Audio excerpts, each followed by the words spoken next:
तो जीवन का दर्जा जो है वो नीचे जा रहा है, क्योंकि जहर है और कमजोरी है। और वो लड़ाई सबसे बड़ी लड़ाई है। संकट से पहले उसकी आहट आती है जो जानवरों को समझती है लेकिन इंसानों को नहीं समझती है। ये दुर्भाग्य है मनुष्य का। वो संदेश समझना भूल गया। जो चीजें हम इंद्रियों से नहीं जान सकते वो हम प्रज्ञा से जानते हैं। तो जब कोई घटना घटती है उसके पहले उसकी आहट आपको मिलती है, सूचनाएं मिलती है। ऐसा क्यों? तो जितने भी आपके झगड़े हैं, जितने भी आपके लड़ाइयां हैं, वो सब खत्म कर दो, तालमेल बना लो। और तालमेल बनाने के लिए शांत करो खुद को और समझने की कोशिश कर लो कि ये शरीर क्या कह रहा है, ये मन क्या कह रहा है, ये मेरे अंदर की जो आत्मा है वो क्या बताना चाहती है।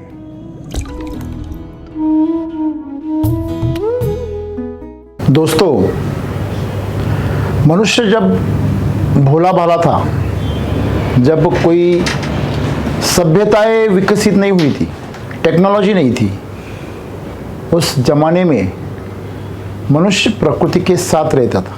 जितना वो प्रकृति के साथ रहता था उतना उसका जीवन प्राकृतिक था। उसका जीवन प्राकृतिक होने की वजह से वो ज़्यादा जीवंत था। आज के इंसान के पास में टेक्नोलॉजी है, सुरक्षितता है, संसाधन है, बहुत सारी उपलब्धियां हैं, फिर भी उसका जीवन सूखा सूखा सा है। उसके जीवन में वो उत्सव, वो उमंग, वो जीवंतता नहीं है। कोई पागल इंसान है, अगर उसको हम बार बार दवा देके सुलाते हैं, उसकी बुद्धिमत्ता को हम डल करते हैं, धुंधली करते हैं, तो किसी को परेशान नहीं करता। लेकिन जब भी उसकी बुद्धिमत्ता जागृत हो जाती है तो पागल इंसान ज़्यादा तकलीफ देता है।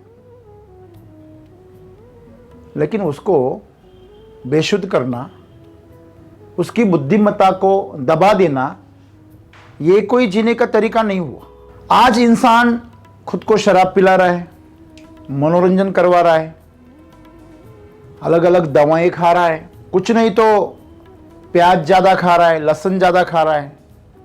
जो चीज़ उसको उत्तेजना देती है ऐसा आहार ले रहा है। जो उसके अंदर तमस पैदा करता है, आलस्य पैदा करता है, उसको सुला देता है, ऐसा आहार उसको बहुत प्यारा लग रहा है। ये किसकी निशानी है? इंसान कहीं तो अपने दिमाग को, जो सबसे प्यारा है और विकसित हुआ है, जिसकी वजह से उसकी अलग सी पहचान है, उसको सुलाना चाहता है। सबसे परेशान आज इंसान अपने दिमाग से है, अपनी बुद्धि से है, जो उसको बार बार टोकती है, जो बार बार उसको अपनी असलियत का दर्शन करवाती है। तो ये क्या हुआ इंसान के साथ? जो हजारों साल पहले जो जंगल में रहता था, असभ्यता, उसमें कोई सभ्यता नहीं थी, वो एक जानवर की तरह रहता था लेकिन जिंदा था। वो प्रकृति को ज़्यादा समझता था। जो अनपढ़ इंसान थे वो कबीले रहते थे जंगल में, तो कॉल लगाते थे, प्रकृति के साथ में कॉल लगाते थे। अगर जिस तरफ कॉल जाएगा उस दिशा को सच माना जाता था। ये कॉल लगाना क्या है?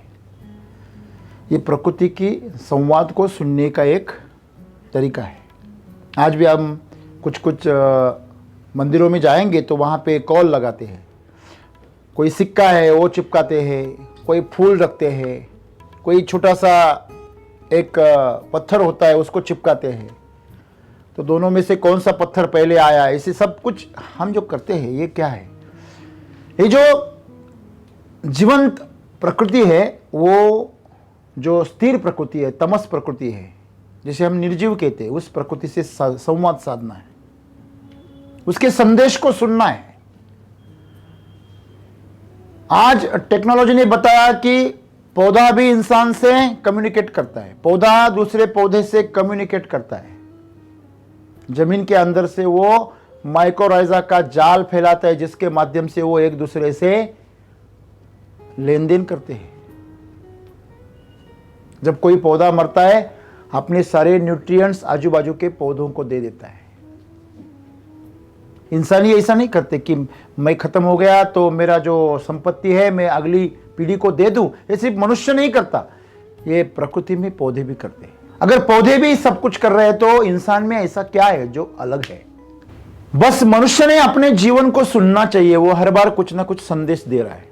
अगर उस संदेश को हम अगर समझ पाए तो हम हमारे जीवन के साथ में इतना तालमेल बना लेंगे कि कोई झगड़े नहीं होगी, कोई फसाद नहीं होगा, कोई लड़ाई नहीं होगी। आज ये छोटी मोटी लड़ाई लेकर बड़ी से बड़ी लड़ाई हो रही है ना। कुछ लड़ाइयाँ इंसानों में हो रही है, कुछ लड़ाइयाँ जानवरों और इंसानों में हो रही है, कुछ लड़ाइयाँ दो प्रदेशों में हो रही है, और कुछ लड़ाइयाँ प्रकृति के साथ हो रही है। आज सबसे बड़ी अगर लड़ाई है तो इंसान की प्रकृति के साथ में हो रही है। जितनी टेक्नोलॉजी उसकी डेवलप हो गई उतना उसका जीवन मुश्किल हो गया। जीवन की जो गुणवत्ता है वो नीचे जा रही है। जब हमारे पास चप्पल नहीं थी पैर में डालने के लिए, वो भी एक टेक्नोलॉजी है, तब हमारे पैर मजबूत हुआ करते थे। हमारे पूर्वी पीढ़ियां कीलों पे भी चलती थी, कांटों पे चलती थी, जानवर जैसी उनकी चमड़ी हो गई थी। कपड़े पहनते नहीं थे तो खुले वातावरण में खुद को ढाल देते थे। कोई खाना नहीं था, कोई पकाना नहीं था, फिर भी वो मजबूत थे। तो जैसे जैसे हमारे पास में टेक्नोलॉजी आ गई,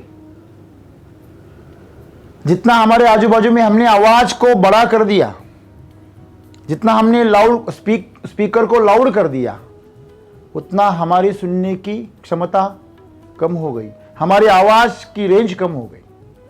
जो बंदा हमेशा माइक पे बोलता है उसका खुद की आवाज कमजोर हो जाती है। जो बंदा हमेशा एयरफोन लगा के रखता है उसकी सुनने की क्षमता कम हो जाती है। जो हमेशा शराब पीता है उत्तेजना के लिए या कुछ और चीजें लेता है तो उसकी उत्तेजना की जो संवेदनशीलता है वो भी कम हो जाती है। जितना हम खुद को प्रोटेक्ट कर रहे हैं टेक्नोलॉजी की मदद से, उतना इंसान खुद कमजोर होता जा रहा है। तो ये जो कमजोरी है इंसान की, ये क्यों हो रही है? क्योंकि वो जीवन को समझ नहीं रहा है, वो प्रकृति के खिलाफ कर रहा है कुछ, प्रकृति के संदेश, जीवन के संदेश नहीं समझ रहा। अभी सबसे बड़ी लड़ाई जो है वो इंसान की बीमारी के साथ है। इंसान की जो अगली पीढ़ियों को सबसे बड़ा अगर खतरा किसका है तो वो जहर का और बीमारी का है। कमजोरी और जहर, ये सबसे बड़े खतरनाक जो चीज़ें हैं वो उसमें से गिनेंगे अगले साल में, अगले कुछ सालों में। आज मनुष्य के सबसे बड़े दुश्मन होंगे ये कमजोरी और दूसरा जहर। कमजोरी कहाँ से आ रही है?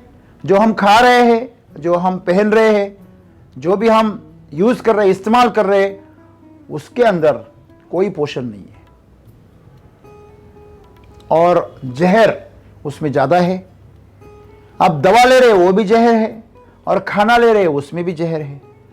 तो जीवन का दर्जा जो है वो नीचे जा रहा है क्योंकि जहर है और कमजोरी है, और वो लड़ाई सबसे बड़ी लड़ाई है। आज किसान जिस तरह खेती में जहर डाल रहे हैं, जिस तरह वो जमीन में केमिकल फर्टिलाइजर डाल रहे हैं, और उनके दिमाग में ये पूरा वहम फैल गया है कि केमिकल के बिना खेती हो ही नहीं सकती, कोई जैविक उपलब्धियां नहीं है, कोई ऑर्गेनिक उपलब्धियां नहीं है, केमिकल के बिना खेती नहीं हो सकती। वो उसका मिथ बन गया, धारणा बन गई, और इस धारणा की वजह से वो अपने प्रकृति से जो संदेश आ रहे हैं उसको नहीं समझ पा रहा। जीवन जो है वो बहुत सीधा सरल है, लेकिन हमने प्रकृति के और हमारे जीवन के जो संदेश है उसको सुनना, उसकी सुनने की जो क्षमता है, काबिलियत है, वो धीरे धीरे गंवा दी। पहले लोग कहते थे अगर कोई संकट आने वाला है तो उसकी आहट पहले आती है, संकट से पहले उसकी आहट आती है, जो जानवरों को समझती है लेकिन इंसानों को नहीं समझती है। ये दुर्भाग्य है मनुष्य का, वो संदेश समझना भूल गया। तो आपको उसको सुनने की काबिलियत को बढ़ाना है, तो कैसे बढ़ाएं उसको? आपको पता है जब कोई टेक्नोलॉजी नहीं थी तब इंसान प्रकृति को ज्यादा समझता था बगैर कोई टेक्नोलॉजी के, क्योंकि ये ऐसी टेक्नोलॉजी है, इसके अंदर इतनी समझ है, इतना आकलन है, इतनी काबिलियत है कि अगर उसको आप सही ढंग से विकसित करें और संवेदनशील बनाएं तो आप हर चीज को समझ सकते हैं जो टेक्नोलॉजी भी नहीं समझ सकती। धीरेन्द्र शास्त्री महाराज को आज तक कोई टेक्नोलॉजी समझ नहीं सकी। जिन लोगों को लोहे की चीजें जिनके शरीर में चिपकती है उनको कोई टेक्नोलॉजी समझ नहीं सकी। दोस्तों, ऐसी बहुत चीजें हैं जिनकी टेक्नोलॉजी किसी विज्ञान को समझ में नहीं आई। तो ये क्या है? इसको सिर्फ ये इंसान का जो प्रज्ञा है, इंसान की प्रज्ञा है, इंसान की जो संवेदनशीलता है वही समझ सकती है। प्रकृति ने हमें कुछ पंच इंद्रिय दिए। क्या करते हैं हम ज्ञानेंद्रियों से? क्या करते हैं हम? देख पाते हैं। तो देखना ये क्या है? संदेश को समझने का एक जरिया है। पत्थर है, उससे बाजू में चले जाओ। कांटा है, उसको टाल के चले जाओ। सुंदर है, देखो, उसका आनंद लो। तो आंख जो है वो एक जरिया है। कान है, अरे शेर की आवाज आ रही, हम जंगल में, सावधान हो जाओ। आहट आ गई, ये क्या है? संदेश है जो आपके जीवन को आसान कर रहा है। आपने किसी को अंधेरे में छू लिया तो क्या है? संदेश मिलता है। हम त्वचा से क्या लेते हैं? संदेश लेते हैं। नाक से, जीवा से। हम ये जो ज्ञानेंद्रिय है इनका इस्तेमाल प्रकृति के साथ में संदेश लेन देन में करते हैं। जितने आपके ज्ञानेंद्रिय ज्यादा तेज है, ज्यादा संवेदनशील है, उतना आपका ज्ञान सटीक होगा, स्पष्ट होगा। नहीं तो कुछ लोगों के सामने क्या चल रहा है उनको पता ही नहीं चलता, वो अपनी दुनिया में खोए रहते। जिस बस को पकड़ने के लिए बस स्टैंड पे खड़ा है, मोबाइल में इतना गुम हो गया कि बस आ भी गई, लोग बैठ गए, चली भी गई, ये यहां खड़ा है। ऐसे आंख वाले अंधे आपको बहुत मिलेंगे। कान वाले बहरे मिलेंगे। आज इंसान ने अपनी काबिलियत को खो दिया है। एक सिंपल सी बात है ना, ये सुनना, चखना, सुनना, देखना, सूंघना, ये सब चीजें हमारे जीवन का हिस्सा है कम्युनिकेशन की। उसके परे भी हमारे कुछ इंद्रिय है, जो प्रज्ञा है, प्रतिभा है, वो हमारे अंदर होती है। जो चीजें हम इंद्रियों से नहीं जान सकते वो हम प्रज्ञा से जानते हैं, प्रतिभा से जानते हैं। प्रतिभा से हम नई नई चीजों को इजाद करते हैं जो आज तक नहीं थी, नव निर्माण करते हैं। तो हम प्रकृति के संदेश को, हमारे जीवन के संदेश को समझते हैं। कब जब कोई घटना घटती है उसके पहले उसकी आहट आपको मिलती है, सूचनाएं मिलती है। ऐसा कहते हैं कि जब भी किसी की मौत आती है तो उसके कुछ घंटे पहले उसको लक्षण दिखना शुरू हो जाते हैं और उस तरह का वो क्रिया करता है जो उसको मौत की तरफ जाने के लिए जरूरी है। इस शरीर छोड़ने के लिए, इस जीवन को छोड़ने के लिए जब भी वो घड़ी आती है तो उसके पहले वो आहट देती है। ऐसा नहीं कि सिर्फ मौत के वक्त ही आती है, जब नींद आती है आपको उसके पहले भी आपको उसकी आहट आती है। कुछ लक्षण दिखते हैं। जब आपको नींद आती है तो दूसरों को भी पता चलता है इसके नींद आ रही है। तो मौत भी एक बड़ी नींद है, वो तो सबको पता हो जानी चाहिए, लेकिन नहीं होता। क्यों? क्योंकि हम संवेदनशील नहीं रहे। हमारी देखो, यहां पे सुगंध है, बहुत सारी सुगंधें हैं। अलग अलग तरीके के कॉस्मेटिक्स हम इस्तेमाल करते हैं, अलग अलग तरीके के डिटर्जेंट इस्तेमाल करते हैं, अलग अलग सुगंध के तेल इस्तेमाल करते हैं, और हर किसी के बॉडी का जो गंध होती है वो भी अलग होती है। इतनी सारी गंध यहाँ पे है, लेकिन हमारी नाक उसको सूंघ नहीं पाती क्योंकि वो ब्लर हो गए, उसके सूंघने की क्षमता कम हो गई। हमें सिर्फ जैसे बूढ़े इंसान को बड़ी बड़ी चीजें दिखती है, पास आने के बाद दिखते कौन है? हाँ, मनोज है। अच्छा, कुछ कुछ तो दिखता नहीं, फिर ऐसे हाथ फिरते हैं, कौन है? हाँ बेटा तू है, कब आई बेटी? ऐसा बूढ़े इंसान को देखो, उनकी जो ज्ञानेंद्रियां होती है वो संदेश लेन देन में सक्षम नहीं रहती। तो आज इंसान के साथ यही हो रहा है। तो सदगुरु यही कह रहे हैं कि हमारे साथ में जो झगड़े हो रहे हैं ना, जो हम लड़ रहे हैं एक दूसरे से, प्रकृति के साथ लड़ रहे हैं, वातावरण के साथ लड़ रहे हैं, हर लड़ाई में आज खिन्नता, एक विषन्नता पैदा हो रही है, जीवन खत्म हो रहा है, निराशा पैदा हो रही है, कोई उत्साह नहीं। तो इसकी वजह है लड़ाई झगड़े, और लड़ाई झगड़ों की वजह है तालमेल ना होना। आपको पता है, कोई आपकी अगर थोड़ा सा आपके साथ में ठट्टा मस्करी कर रहा है, हाँ, आपका थोड़ी सी मजा ले रहा है, आपको वो पहले से अगर पता चले कि ये मेरा मजा ले रहा है, तो आप उसको कैसे लेंगे? हंसते खेलते लेंगे। अगर आपने उसको अगर सीरियसली ले लिया तो फिर क्या शुरू हो जाएंगे? झगड़े। इस संदेश को समझना बहुत जरूरी है। आपने सुना होगा, एक बार एक औरत ने नेवले को पाल लिया। तो नेवला सांप को खाता है, आप सबको पता है, उसके टुकड़े कर देता है। तो उस आजू बाजू के जंगल के परिसर में सांप बहुत रहते थे, तो उसने क्या कर दिया, एक नेवले को पाल लिया। जब भी वो पानी लेने जाती थी, घर में कोई नहीं रहता था, उसके पास छोटा बच्चा था, तो उसको ये नेवला रक्षण करता था, उसकी रखवाली करता था। एक दिन ऐसा हुआ, वो पानी लेकर आई और नेवला खून से लथपथ अपने मुंह को लेकर दरवाजे में आके खड़ा हो गया। खून इतना लगा था उसके मुंह पर कि वो डर गई।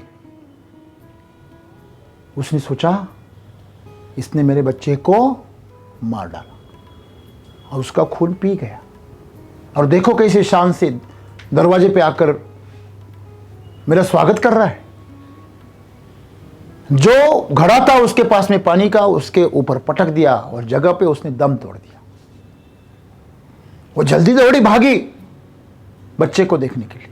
अंदर आई तो बच्चा मस्त खेल रहा था, आजू बाजू में सांप के टुकड़े पड़े थे। संदेश को समझ नहीं पाई और अपने बच्चे के रखवाले को ही मार डाला।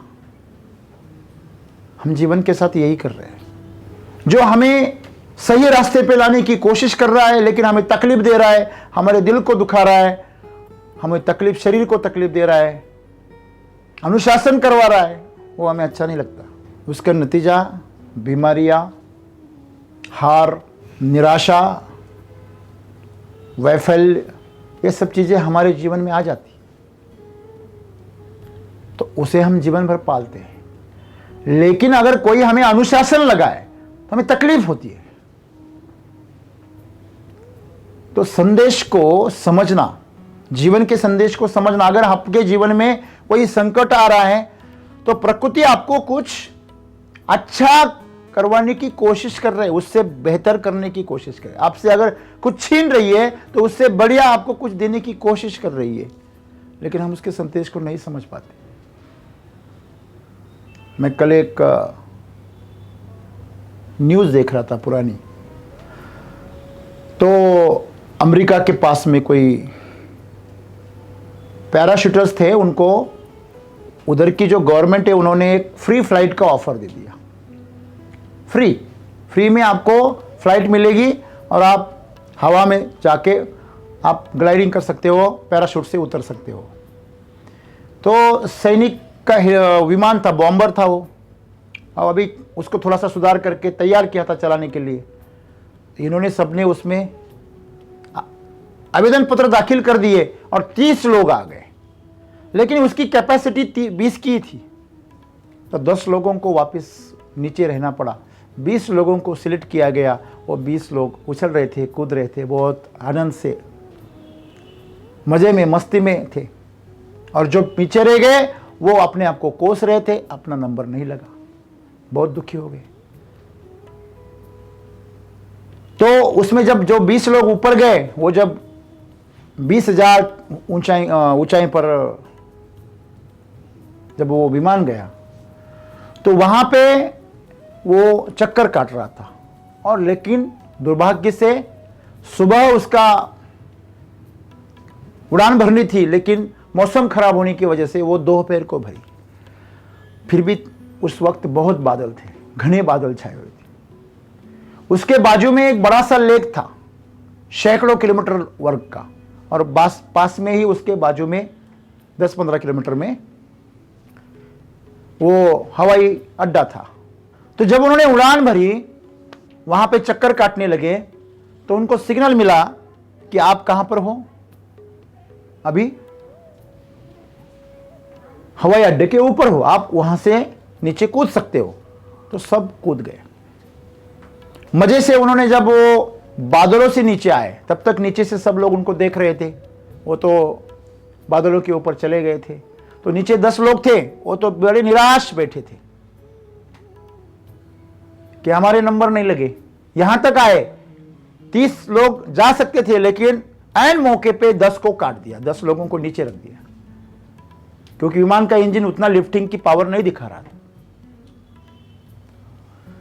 जो कूदे हुए लोग थे, जब वो बादल को छोड़ के नीचे आए, तो उनके आंखों पे उनको भरोसा ना हुआ, क्योंकि इतनी ठंड थी वहां पे ऊपर। तो इसकी वजह से उन्होंने गर्म कपड़े पहने थे, जो ज्यादा वजनदार थे, भारी थे।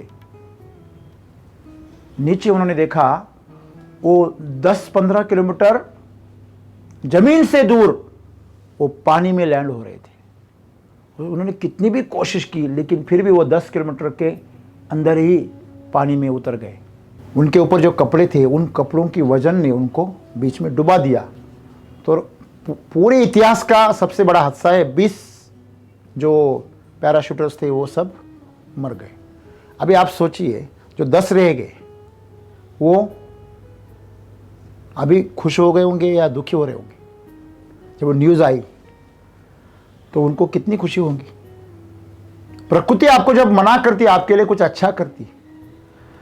उन 20 में और 2 ऐसे थे, 21 और 22 वाले, कि उन्होंने कुछ देर बाद छलांग लगाई। लेकिन छलांग लगाने से पहले उनको क्या सूझा पता नहीं, उनके शूज, कपड़े वगैरह सब निकाल के रख दिए थे। तो वो दोनों ऐसे तैसे करके तैर सके, और जब तक रेस्क्यू टीम आई तब तक वो जिंदा थे। प्रकृति आपको हमेशा कोई संदेश देती है, आपके साथ कुछ वार्तालाप करना चाहती है। तो हम अगर उस संदेश को समझ सके तो हमारे जीवन से झगड़े हमेशा के लिए खत्म हो जाएंगे। लड़ाई झगड़े जो है, इसकी वजह से हमारा जीवन बर्बाद हो रहा है। दुनिया में इतने बड़े बड़े युद्ध हुए, आखिर वो चर्चा से ही शांत हो गए। देशों के बीच हो, राजाओं के बीच हो, तो तय हुआ उनके अंदर, करारनामा हुआ और फिर खत्म हो गए। और इंडिया पाकिस्तान का भी युद्ध हो तो एलओसी क्यों पैदा हो गया?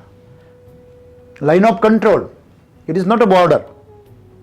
और उस लाइन ऑफ कंट्रोल जो है एलओसी, उसके ऊपर दोनों ने सहमति दर्ज की, तब से झगड़ा खत्म हो गया। नहीं तो हर दिन मौत। जो वहां रहने वाले लोग हैं, उनके सर पर हमेशा मौत मंडराती थी, और झगड़ा और युद्ध के हमेशा आसार बनते थे, और दोनों देशों की इकोनॉमी हमेशा उसके ऊपर डोलती रहती थी। घर में भी बॉर्डर बना लेते ना? नहीं बनाते? बनाते हैं। 2 भाई भाई जब सोते ना एक पलंग पे, तो वो भी बॉर्डर बना लेते, इधर से आधा मेरा, उधर से तेरा। ये कहां से सीखते वो? क्योंकि गलत संदेश लेते हैं, जीवन से गलत संदेश। लोगों को ऐसा लगता है कि स्वतंत्र रहना ये आनंदी जीवन, बिल्कुल नहीं है। अलग होना, अगर मुझे बताइए ये हाथ आपके शरीर से अलग हो गया तो स्वतंत्र हो जाएगा क्या? जिंदा रहेगा पाएगा? जब किसी छिपकली की पूंछ टूट जाती है तो उछलती है, कूदती है, आपने देखा होगा ना, बहुत नाचती है। लेकिन सबको पता है कुछ ही पलों में इसका नाच क्या हो जाएगा, हमेशा हमेशा के लिए थम जाएगा। क्यों? क्योंकि उसके अंदर का जीवन टूट गया, बिखर हो गया। तो हमें जीवन में यही करना है। अगर जीवन को सही तरीके से जीना है तो तालमेल में रहना है। अगर आप तालमेल में रहेंगे अपने जीवन के साथ, अगर जीवंतता से पेश आएंगे, जागरूक रहेंगे, तो आपको हमेशा आसपास का जीवन, आपका जीवन आपको संदेश देगा। क्या फर्क है कि कोई हमेशा एक्सीडेंट करता है? क्या फर्क है जब कोई हमेशा झगड़े करता है? क्या फर्क है जब कोई हमेशा असफल होता है और जो सफल होता है, जो हमेशा सेफ ड्राइव करता है, जो हमेशा अच्छे संबंध बनाता है? इन दोनों में फर्क क्या होता है? तो झगड़ालू जो होता है ना, वो सामने वाले के संवाद से भटक जाता है। वो जो बताना चाहता है ये वो समझ नहीं पाता। आप अगर किसी जंगल में चले गए और कोई लोकल ट्राइब्स आपको अगर मिल गई, जाति, वहां की जनजाति, तो वो लोग आपको मारने की कोशिश करेंगे। क्यों? क्योंकि वो आपकी संवाद को समझ नहीं सकते। आप उनको शांति का संदेश भी लेके गए तो भी आपको वो मार सकते हैं। आप उनके लिए कोई मदद अगर ऑफर करने के लिए जा रहे हैं, फिर भी वो आपको मार सकते हैं। कोई बंदर अगर किसी जाली में फंस गया ना, आप उसको अगर छुड़ाने गए, वो आपको काटता है, क्योंकि वो आपके संदेश को समझ नहीं पाता। तो जीवन के संदेश को समझो, उसको क्या कह रहा है जीवन आपसे, उसको सुनो। कोई भी घटना आपके साथ घटी तो थोड़ा शांत हो जाना। हम अलग चीज करते हैं, हम रिएक्ट होते हैं।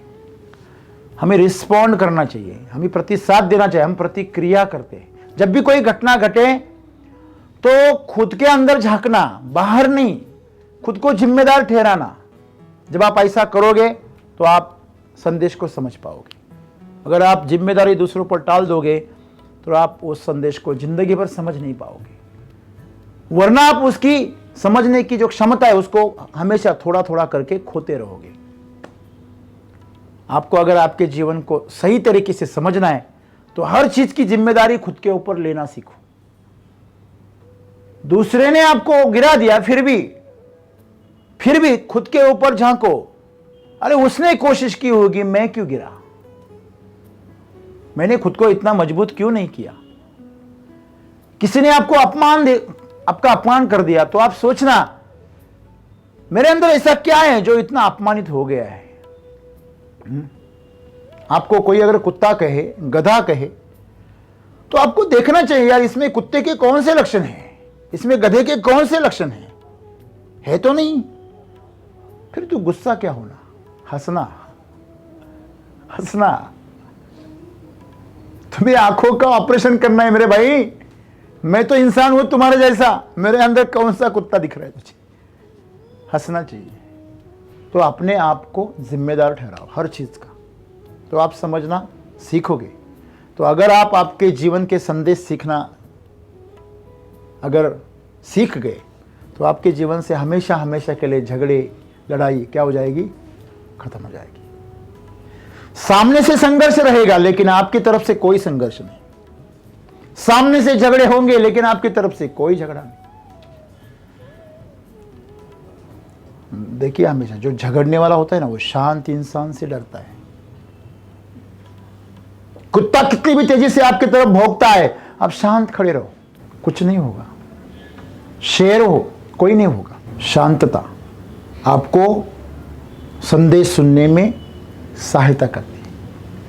जब बहुत हल्ला गुल्ला हो और कोई आपको आवाज दे रहा है या आपको फोन आया, तो आप क्या करते हो? थोड़ी शांति ढूंढते हो, साइड में जाते हो और शांति ढूंढते हो। क्यों?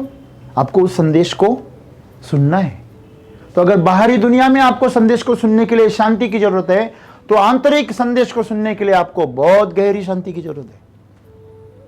तो आप बाहर के हल्ले गुल्ले को छोड़ दीजिए, आपके अंदर शांति बना लीजिए। और शांति चाहिए विचारों से, शांति चाहिए चंचलता से, अपेक्षाओं से, तकरारियों से। हम जितने कंप्लेंट्स करते हैं ना, शिकायती करते हैं, शिकायत से हमें शांति चाहिए। शिकायत कौन कर रहा है? खुद कर रहा है, शरीर कर रहा है, मन कर रहा है, बुद्धि कर रही है। बंद कर दो, जिम्मेदारी खुद के ऊपर ले लो। जब भी आप जिम्मेदारी खुद के ऊपर लोगे, झगड़ा खत्म हो जाता है। होता ही नहीं होता है। तो जितने भी आपके झगड़े हैं, जितने भी आपके लड़ाइयां हैं, वो सब खत्म कर दो, तालमेल बना लो। और तालमेल बनाने के लिए शांत करो खुद को और समझने की कोशिश कर लो कि ये शरीर क्या कह रहा है, ये मन क्या कह रहा है, ये मेरे अंदर की जो आत्मा है वो क्या बताना चाहती है। वो सर्वशक्तिमान है, वो सर्वबुद्धिमान है। तो मनुष्य एक महान जीव है अगर वो खुद को समझ पाए। अगर वो बाहर ढूंढे तो उससे एक क्षुद्र जीव नहीं है। मैं हमेशा एक बात हमेशा कहता हूं, अगर हर्षदा को ही ढूंढने निकले तो वो कब मिलेगी? मिलेगी मरने के बाद मिलेंगी। शरीर लेटा हुआ मिलेगा, हर्षदा नहीं मिलेगी। बुढ़ा बूढ़ी होगी 80-90 साल की, 100 साल की, तब मिलेगी मरने के बाद। सही है दोस्तों, यही जीवन है। हमें जिंदा रहते जो खुद को देख सके वो साक्षी है। जिंदा रहते जो जिम्मेदारी ले ले वो पुरुषार्थ है।